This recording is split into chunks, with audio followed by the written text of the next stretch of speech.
अस्सलाम वालेकुम। अल्लाह से दुआ है कि आप सब बखैरियत और खुशबाश हों, आमीन। आज आपके लिए कुछ हल्का फुल्का सा, लेकिन बहुत ज़्यादा हल्का भी मत लीजिएगा। खैर, चाय के कप पर एक जोड़े की ये गुफ्तगू सुनिए और सुनकर बताइएगा कि क्या आप भी ऐसी गुफ्तगू का निशाना, हमारा मतलब है हिस्सा बने। चलें, शाम के वक्त चाय के साथ केक और समोसे और सबसे बढ़कर बीवी का मुस्कुराता हुआ चेहरा देखकर शौहर साहब का माथा ठनक चुका था। लिहाजा बड़े मुहतात अंदाज में बज़ाहिर मुस्कुराते हुए चाय नोश कर रहे थे। चाय की 2-3 चुस्कियां लेने के बाद उनके कानों में बड़ी मीठी सी आवाज़ पड़ी, सुनिए। शौहर ने आह भरते हुए कहा, फरमाइए। इतने सालों से सिर्फ आप ही की तो सुन रहे हैं, ज़ेरे लब बोलते हुए, और इतना सुना है कि अब कान भी ये आवाज़ सुन सुनकर सुन से हो गए हैं। बीवी सुनी अनसुनी करते हुए बोली, वो मेरी दोस्त है ना वो। शौहर साहब बात काटते हुए बोले, अरे भाई कौन सी दोस्त, आपकी कोई एक दोस्त थोड़ी है, कपड़ों के साथ साथ आपको तो दोस्त बनाने का भी होका है। बीवी के लहजे की मिठास गायब होने लगी, लेकिन जब्त करते हुए बोली, भाई वो आपके दोस्त रशीद साहब की बेगम, वो कल मार्केट गई तो क्या अपना पर्स गुम कर आईं? वैसे उनके शौहर भी अक्सर अपना बटुआ गुम कर देते हैं अपनी ही जेबों में, ख़ास कर जब हम सब दोस्त मिलकर किसी रेस्टोरेंट में चाय या खाने के लिए जाएं।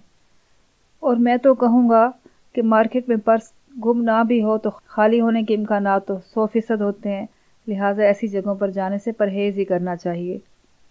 बीवी हैरान होकर बोली, अरे ये मैंने कब कहा, बल्कि मैं तो कहना चाह रही थी कि मेरी दोस्त मार्केट से बहुत सस्ते दामों बेहतरीन सूट पीस। शौहर साहब केक को चाय के बड़े से घूंट के साथ निगलते हुए बोले, आपकी दोस्त को मार्केट जाने आने के अलावा और कोई काम नहीं? जब से चाय पीनी शुरू की है यही सुन रहे हैं कि मेरी दोस्त मार्केट गई, मेरी दोस्त मार्केट गई, ला हौल वला कुव्वता। बीवी झुंझला कर बोली, आप हमेशा ऐसे ही करते हैं, जब भी मैं अच्छे मूड में आपसे कोई बात करना चाहती हूँ आप मुझे बात पूरी करने का मौका ही नहीं देते। वो असल में आदत नहीं रही ना, आपके अच्छे मूड, हमारा मतलब है मीठी आवाज़, यानी कि मज़ेदार समोसे और लजीज केक की, तो माफ़ कीजिएगा हम बौखला जाते हैं। बीवी की झुंझलाहट अब गुस्से की तरफ गामजन थी, लिहाजा बोली, मुझे पहले ही पता था कि आप मेरी फरमाइश सुनने से पहले ही इसे बातों में उड़ाने की कोशिश करेंगे। आपको भला मेरी खुशी से क्या सरोकार? वाह बेगम, आपने अरसे बाद घर में केक और समोसे बनाकर बखुशी हमें पेश किए और हम आपकी खुशी की खातिर खुशी खुशी खाए जा रहे हैं। और रही फरमाइश की बात, तो हमें क्या इल्हाम होना था कि आप फरमाइश करने वाली हैं, ज़ेरे लब बुड़बुड़ाते हुए। खैर, चाय पर एहतमाम और आपकी मीठी आवाज़ वाकई फरमाइश की आमद का इल्हाम ही तो है, और बातों में उड़ाने की भी खूब कही। काश हमारी बातों में इतना दम होता तो अब पता नहीं हम क्या क्या ना उड़ा चुके होते। बेगम गुस्से से भुनाकर बोली, हाँ हाँ खूब जानती हूँ, सबसे पहले मेरा सर उड़ा चुके होते। शौहर साहब बड़ी ताबेदारी से बोले, और फिर भी आप कहती हैं कि मैं बातों में उड़ाता हूँ। अब तो यकीन आ गया कि आपके सामने मेरी बातों की कोई औकात नहीं।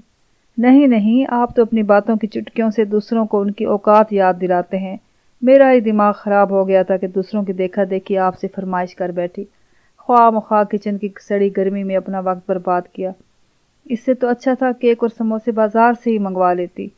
अरे मैं तो कहती हूँ आपको किसी मुल्क की बादशाही भी मिल जाए तो भी बीवी को देने के लिए आपके पास कुछ नहीं होगा।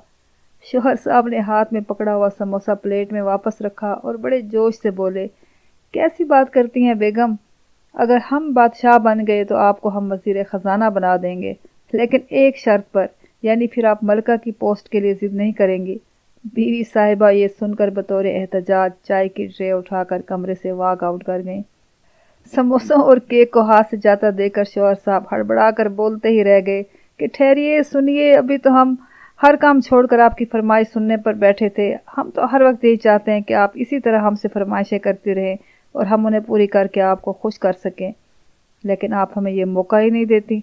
खुद ही बात शुरू करती हैं और खुद ही नाराज़ होकर चल देती हैं, यानी कमाल है। और समोसे और केक भी साथ दे गईं, अभी तो सिर्फ 3 ही समोसे चखे थे। शुक्रिया।